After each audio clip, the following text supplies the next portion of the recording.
Welcome to season 2 of Community is a Verb.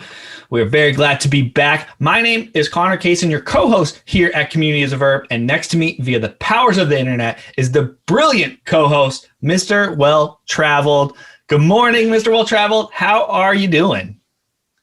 Good morning. Good morning. I am doing well. I'm excited for season 2. And, we're going to make some changes this season with our format a little bit, really wanting to answer more listener questions and bring in some more of our perspectives and some of the things that we're doing. And so, I'm really, really excited to talk to you today. I'm really excited too. This is always one of the highlights of my week, just to get to talk with you. I always have great conversations. And I'm excited about the conversations we've had offline and what we're planning to do with the show. And how about, before we dive into some of the topics, what's inspired some of these changes? Like what kind of feedback were you getting about last season and the show that we did? And how do you feel about the first season? And what do you want and what do you expect for season 2? Yeah, I got some positive feedback from family, friends, and followers, but I also got some not so positive feedback from family, friends, and followers. And I think for me, it has always been important to really try to help the audience. Having people who take the time to listen to our perspectives and listen to the show it's really meaningful, but also it's important that we are providing content that is useful, it's interesting to folks. And so some of the feedback I got was that we had great perspectives. It was a very interesting show to listen to, and that it was something that allowed the listener to really take something away from and use in their own lives. Now, on the negative side, or I would say not so positive side, there was also feedback that the show was a bit too long, and maybe that the topics were a bit too heavy, and that the show really didn't offer the listener as much value as maybe that they thought they were going to get out of it, but they enjoyed it anyway. You and I, we talked a little bit about, what changes can we make, because it's really important that we continue this show and we continue to have these conversations about, what community is and what it means and how we can, bring our people together and work together towards creating the world that we want to see. So that is why we're going to change the format a little bit, and we're going to really make it more about the community and about what we are trying to deal with on an interpersonal level. And I'm excited to have those conversations because I think there's a lot there that we need to discuss.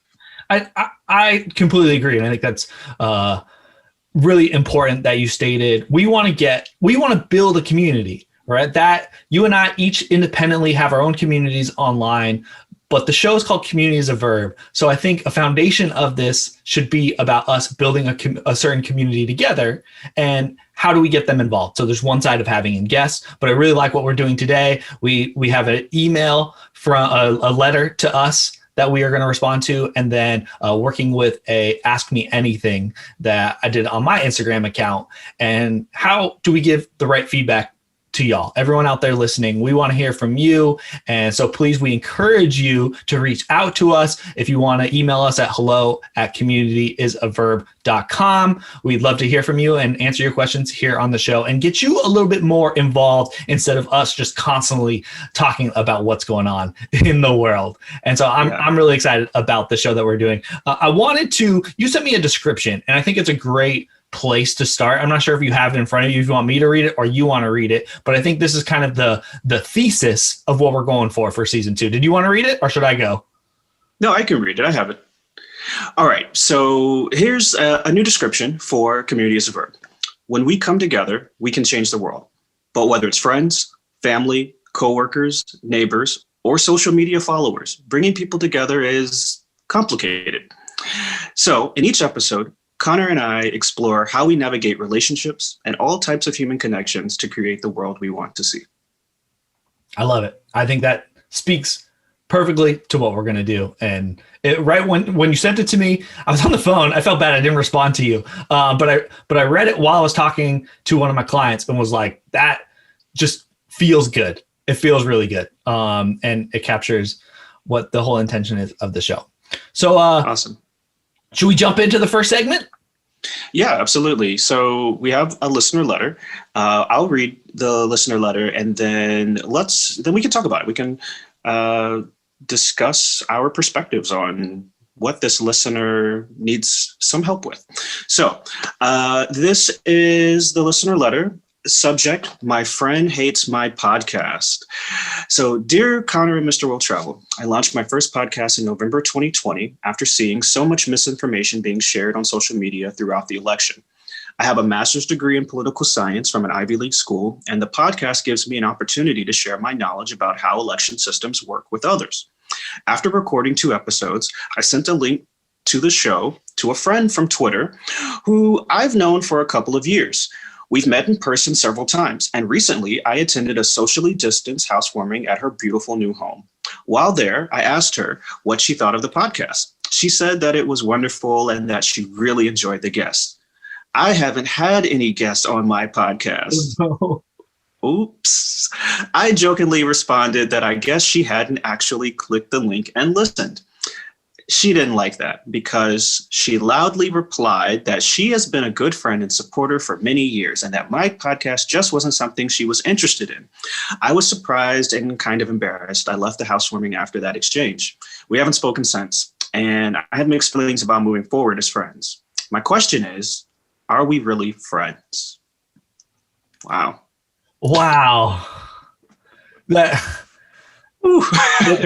I'm sorry that's the way that it was revealed, right? Just thinking about I would have anxiety going to a housewarming party, right? But I understand that it's needed, and then having that conversation and those are one of the times where you realize how fast your brain works, right? Because you have a whole conversation in your head while you're thinking about the next sentence you're going to get out to them. And the question is, are you really friends? I think for me, the hard part here was the lie, right? About I did listen to it and I really liked the guest, and then later it was like, oh, I'm not really that interested. That is the tough part when it comes to friendships, and that is where I cross the line of, are you really friends? I'm leaning towards no, because they weren't honest with you that upfront that they haven't listened. It did come out, however, and so that could be a learning lesson in your friendship. Friendships take a long time to build trust. These things are going to happen, and they kind of have to happen in order to build a stronger friendship. These moments have to happen to develop that level of trust, right? Things like this happen, and that's when you go, oh, I'm starting to trust this person, right? A lot of times early on in relationships, something needs to happen to establish the line of, do I trust them or do I not trust them? And so I would say, in talking myself through this, is yes, you're still friends. You're definitely not best friends. They're not your go-to person. They're not going to be the first person that they come to when your boyfriend breaks up with you or you have a traumatic moment in your life. But you can still share things on Twitter with them and have conversations and build that dialogue. And so I would say yes, they are, but maybe they're just not the closest of friends. And my last thing is, I've been creating content for years now. And I have a lot of friends who don't follow me, don't engage with me, don't listen to any of my podcasts that I produce, right? Like I have an independent Find Me in Seattle podcast, and I do Community as a Verb. And I know a majority of people don't listen to my independent podcast. And I'm not mad at those people. They have their own lives and the things that they want to listen to. And we are friends on the outside. So I would say, yes, you are still friends, but they've kind of revealed at what level that you can trust them moving in the future. And who knows, if you keep producing, I would encourage this person to keep working on the show. 2 episodes is certainly not enough feedback or time to invite people in, especially if you start in November. November and December are weird months. It's a weird time in general. So you just might not have been prioritized. I would recommend do at least 6 episodes. Anytime people ask me about creating long form content, you have to make a commitment of, I'm going to do 6 episodes or some arbitrary number to really feel like, should I keep going or should I not keep going? And so 2 episodes is still the beginning. And so give it a chance, be patient, and who knows, they might come around. Maybe there'll be a future guest. Maybe there'll be a future co-host. You'll build that connection deeper as you keep going. I like that. Okay. I think that's a good perspective. I've been thinking about this. So I'm kind of split, right? Like, are you friends or are you not friends? So I think here's my take on this.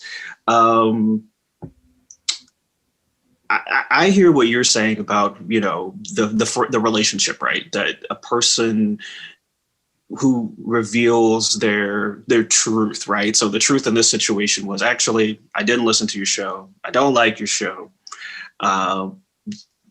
That's good. That's a step in the right direction, because if the lie had continued, that could have also gone in too long, and that probably would have damaged the relationship more. On the flip side, I also think, well, why didn't the friend just say that up front, right? Just say, hey, I'm sorry, I tried, just it wasn't for me, but I think you did a great job. I think the friend thought by lying that she was being a good friend. Yes. And I think what the listener felt was, you're not being a good friend, because not only have you lied to me, but you've also said that you don't like something that I have put some real passion into. I mean, you putting together a podcast is a lot of work.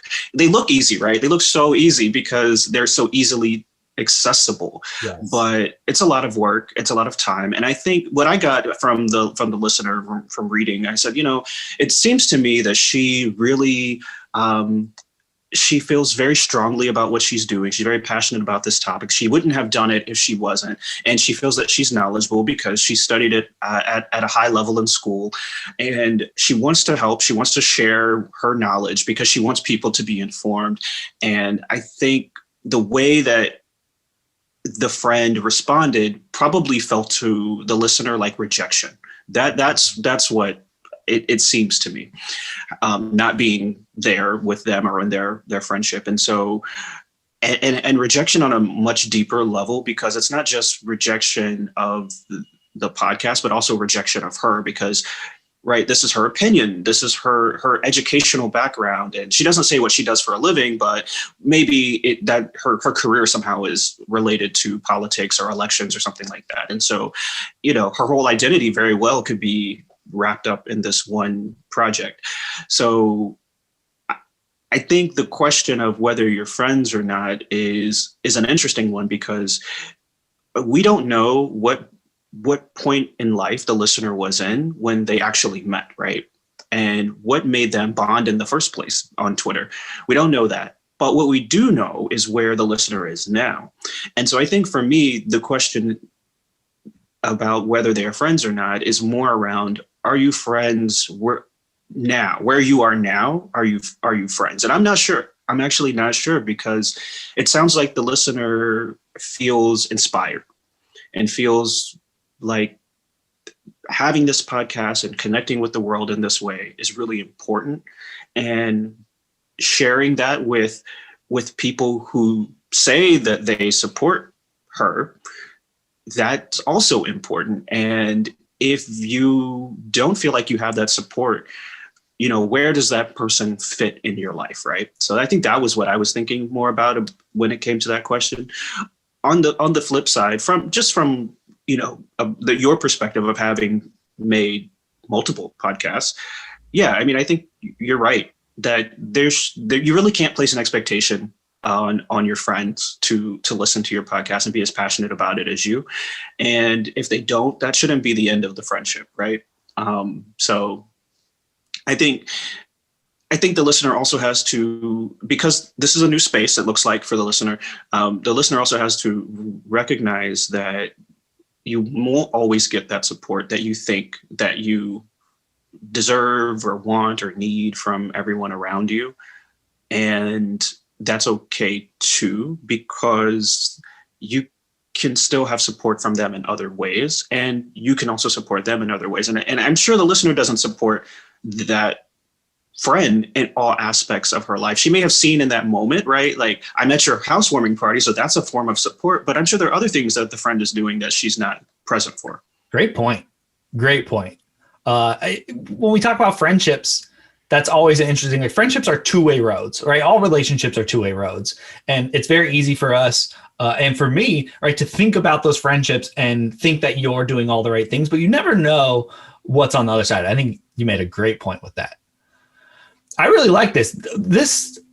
Please send us more email questions like this. I think this was a surprise to get this one, and it's kind of led to this new direction. I really like it. Please, hello@community is a verb. You got any last words you want to say about this emailer?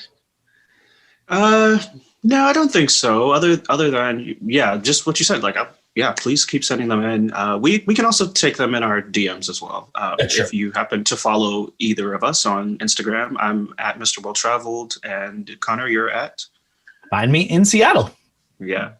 So speaking of Find Me in Seattle, my wife, who I think is I always say she's the star of the show. Whenever she makes an appearance, whether it's on the podcast or on my stories or in the post, that content does so much better. It really comes down to, like, man, Amanda, she likes to say she really is Find Me in Seattle. She's done so many things on the background of taking photos, and she has wanted to, she's been asking me to do an Ask Me Anything for a couple months now, right? It's a very big trend and a great way to engage with your community online.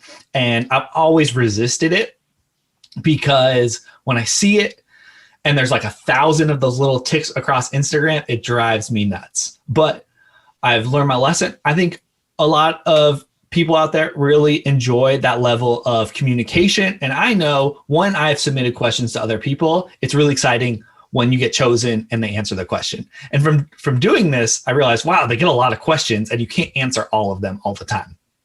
And you should reply directly. So Amanda knew that yesterday my day was packed full of meetings and I wasn't using my phone. So she stole my phone from me and went into our living room, and she just posted on my story her own Ask Me Anything. So she just said, hey guys, like, I stole Connor's phone for a little while. Ask me anything. You want to know about food recommendations or stories about Connor or Find Me in Seattle? Like, let me know. So I figured, why not bring some of these questions up here on the show today, and Mr. Will Travel and I can kind of go back and forth on some of these questions that might appeal to both of us. And so let's start with the first question, Mr. Well Traveled. This was from Tiffany _. And the question directed at us, I'll change it a little bit, but what is something that you guys have been doing for date night during COVID? But for us, let's just say, what are the fun activities you've been doing to get outside of work and being stuck inside? Oh gosh, I don't know if that's a good question, because I've been inside most of the time. So, and it's changed over time. At the very beginning of COVID, I really enjoyed the fact that there was no traffic, so I could take a long drive and it would be a much shorter trip than it used to be. And that would be my time when I would get out and listen to podcasts and things like that, because of course, with no commute anymore, I actually wasn't listening to a lot of podcasts inside the house. And so I was used to listening to podcasts while driving to and from work. So that was kind of cool, that I could do that and kind of see the scenery. That was nice. That kind of changed over time. And so I would say probably the fun stuff that I do is probably like what everyone else does, right? Like, watch Netflix, and there's nothing too super unique, I guess. Other than maybe, I started getting back into writing a lot. That's one thing. And I think one thing I really like about creative writing, which is what I studied in grad school, is, it allows you to escape. So wherever you are, it doesn't matter whether you're inside or outside or what's going on in the world. It allows you to just put yourself inside of creating a world. And that has been really fun, actually. Yeah, well, I feel like your creative side has really bloomed lately, and just experimenting with different things. I mean, starting this podcast was something that we started kind of while we were stuck in quarantine. Some of the other things that Amanda and I have been doing is the thing that I totally forgot about one day is we acted like little kids and we built a fort out of all of our pillows and cushions from our couch. Like, such a silly thing, but it brought so much joy to just like feel like a kid and like kind of create. I think a lot of times as adults, we get away from our imagination, and that just like made us feel that way again. And that was something really silly, but really fun. And if you have someone else to do it and you want to do something silly, that is a great idea. My next question, we'll talk about shows, but we've picked up a bunch of indoor houseplants. That's been a big trend and change in aesthetic here in our apartment. And playing games, we picked up this game called Taco Cat Goat Cheese Pizza, which is like this silly slap game and card game. And Uno is a big game that we play just to pass the time and have fun. And we play just us two, which is normally not how you play. And we play infinite draw. So you draw cards. No, the game rules are you only draw one card if you can't play, and then the player switch. We play infinite draw. You draw until you can play. And so people get like stacked up with dozens of cards, and it just makes a fun dynamic. We've had games that go back and forth. But you brought up Netflix. So that was to my next question. What are some of the shows that you have been binge watching? Are you even a binge watcher? Like how many episodes can you watch in a row? When Tiger King came out, I watched the whole thing in one weekend because within a 24-hour period, actually, because I started it on a Saturday and finished it on a Sunday. Yeah. So yeah, it's I probably like 7 or 8 episodes is probably the max that I can do, because that's a lot of time. But it's also got to be like super, super interesting for me to stick with it. And if it's a longer season, then yeah, I can spread it out over the course of a week or something like that. Yeah, that was one that I watched that I really, I was really into. There was a kind of this sci-fi type show on from France, I think, called Into the Night, that I really liked. Yeah. Did you see that one? Where I haven't watched it, but I have seen I've seen the preview for it. Yeah. There's this plane that has to like keep flying because they can't allow the sun to come up, or you like burn up or something like that. Like it was interesting, and it was a series actually. And then a series that I'm sad has come to an end, but it was a Brazilian one, also like this sci-fi futurist type, very dystopian future, but had a very like happy ending in the end. It was called 3%, which I recommend that to anyone. It only has 3 seasons, so you can watch them, but it's very much about inequality and what it looks like in an extreme future. But you can like take the lessons out of the show and apply them to today and the thinking. And it's anyone I've shared this with, they love it. They said they really have enjoyed it. And so yeah, those are my like 3 that come to mind. I'll check those out for sure. Into the Night, I know I've seen that trailer before about having to keep the plane going. I'll check that one out too. We have a dilemma in our household. Amanda loves watching TV shows, and I prefer movies over TV shows. I just like the condensed version of like telling a full story and the challenge of revealing as much as you can in a 2-hour give or take window. And shows are so much better at that now. The way all these shows are, I feel like movies are almost going to die, but it is a unique art form that I guess should stay. But in shows, you're able to develop characters so much more. You can go into an hour of developing. And so first movie, I just watched the movie Tenet, which is like a big, it was supposed to be the movie of the year. And if you haven't watched it, despite all the skeptics, I really liked it. I read this thing that's like what you should know about. Have you watched it, Mr. Well Traveled? It sounds familiar. What is that about? It's not time travel, but I don't really want to spoil it. But I know which one you're talking about. Yeah, I haven't seen that one yet. Yeah. And Yeah. I read this thing before going into the movie, if any of you are planning to watch it, and it said you should watch the movie 3 times. And the first time you watch it, because it's very confusing, it kind of like is mocking how dumb we are. It's very intellectual in the time travel space. Mm-hmm. And so you have to, they have a quote in the very beginning, and it's like, stop asking how and just believe. And you have to take that mindset going into the movie because the whole picture doesn't reveal itself until the end of the movie. And so you just have to stop being like, wait, how did that happen? Where are we going? Like, just let it happen. Follow along with the story, and you get to the end and you go, oh, all right, I want to watch it again because I want to see how the beginning connects with the end. And you have to like let go of that mindset. And that helped me a lot to enjoy the movie. So that's my tip. On the other side, our guilty pleasure is Love Island. Love Island is a silly show that they put people in this remote location, and they did it live this year. They actually did a Love Island in quarantine in Las Vegas. And so over the fall, it was crazy to see these people come into a quarantine bubble at a hotel in Las Vegas and they'd give each other hugs when they arrive. And it's like, oh my gosh, it's so good to hug somebody because I haven't been doing that for 6 months. And so that's been our guilty pleasure. And we're binge watching season 4 of the UK right now. And they're like 52 episodes long. They're 45-minute episodes. And we just watch them over and over and over again. And so that's been my big guilty pleasure right now is Love Island. All right, let's jump into another question. Maybe we got time for 1 or 2 more. One was, are there any meals that you don't take pictures of?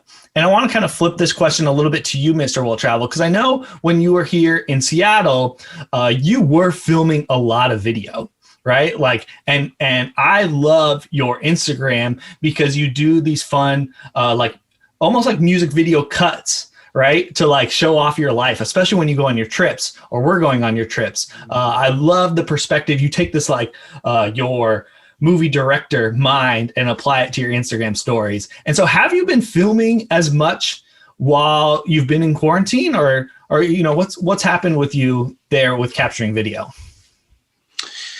Yeah, that's a good question. No, I have not actually. And I appreciate that you like the videos that I've done in the past. I think it is, it's a lot of work actually to make videos like that, even as short as they are. And I like to think that I was like doing TikTok videos before TikTok existed because it was like the same style, the editing and the music and all that. I was doing all that years ago. And I'm like, nobody thought that was that big of a deal. And if only I had thought of an app to create, man, I guess I would have $1 billion. But no, in quarantine, I would say, I think I've seen really cool videos that people have done. I just haven't really thought about doing them.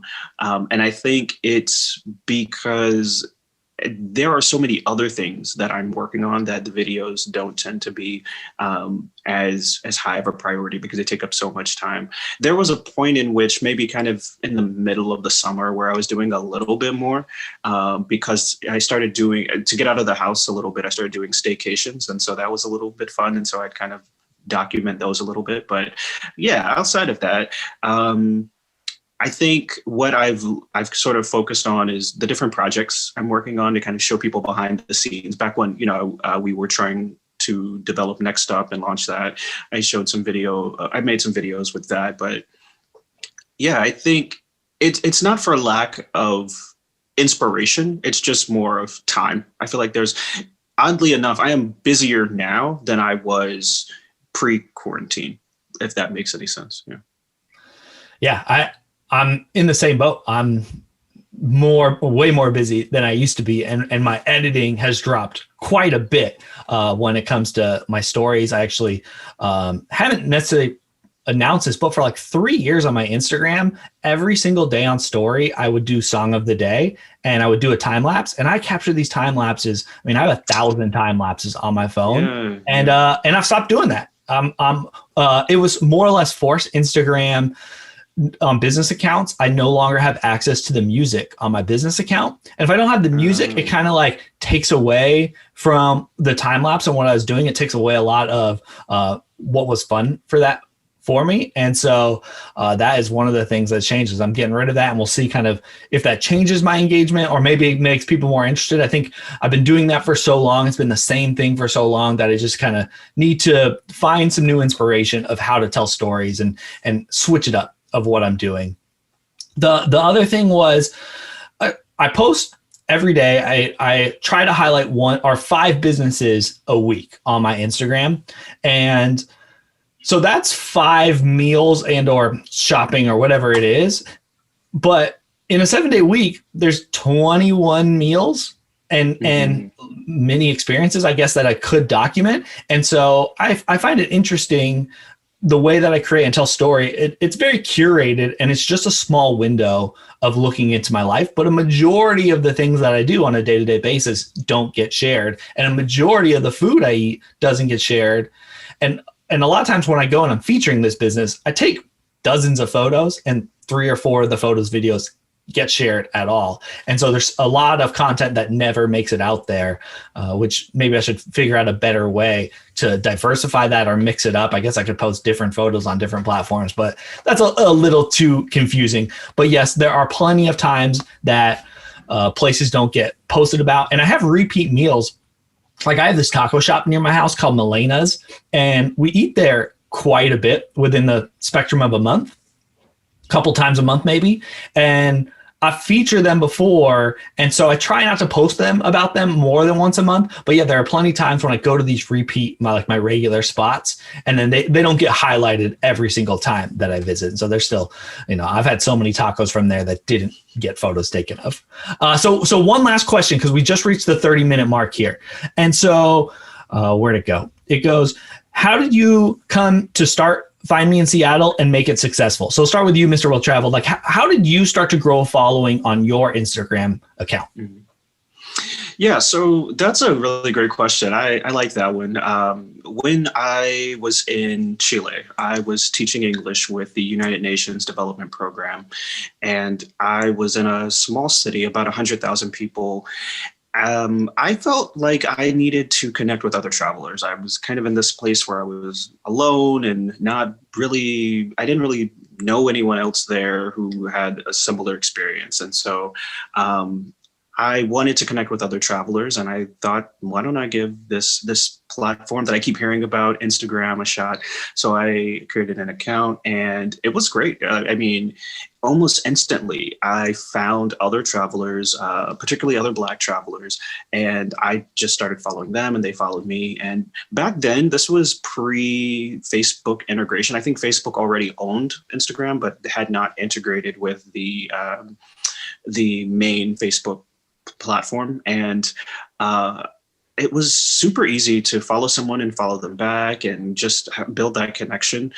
And I would get sometimes like hundreds of followers in a day. I mean, it was just a different space. There were no influencers at that point. There were no people there trying to sell you stuff that you don't need. And there was no sort of like game around like building followers. Like that wasn't the goal. It was really genuine. Like, I like your photos, I'm inspired, like really building those connections. And then all of that changed. And over time, I think that the focus became more on, sort of extreme, I don't know how to put this, maybe sort of to show sort of more extreme things happening within the content. So it wasn't just that you took a trip, you took a nice photo. It was that you took a trip, you took a nice photo, and then you were laying on the edge of a waterfall, like looking like you almost are about to fall off and die. And so because you didn't die and you got a great shot, like you get 1 million likes for that. And so that became what Instagram was. And I feel like I'm glad that I came along like much earlier, where there were people that were just generally interested in the experience I was having as a traveler as a traveler teaching English, as a traveler in South America. And then I went to Europe after that for a little while. And so I was sharing, what I was doing in Paris and what I was doing in Barcelona. And then after I returned to the US and then became focused on work, I was traveling less, but the trips I would take after that were really more exciting. And, people continue to follow because of that. And yeah, so that was really it. Like, it was really just building community around being a world traveler, and people either being inspired by that or wanting to just connect with people who were doing the same things. And it's been great because part of it is, allowed me to meet people in real life, like you, for example. And everywhere I go, there's someone now I know someone who has been connected to me through the social media platform. And I'm really glad that I took that step. Yeah, you do that so well with building community, because that's how we became friends, right? And we took the chance to not only talk to each other online, but then be like, hey, we're going to this donut pop-up, come meet us there. And the fact that you did come meet us there is just like, you took that extra step to go do that. And that from that point on, right, I've always admired your courage really to do that, because not a lot of people always take that risk to like bridge the gap between online friends and in-person friends. For Find Me in Seattle, I was lucky. Now I say it's lucky. It was a crazy job to have, but I was selling advertising door to door around Seattle and making these like printed guides to the neighborhoods.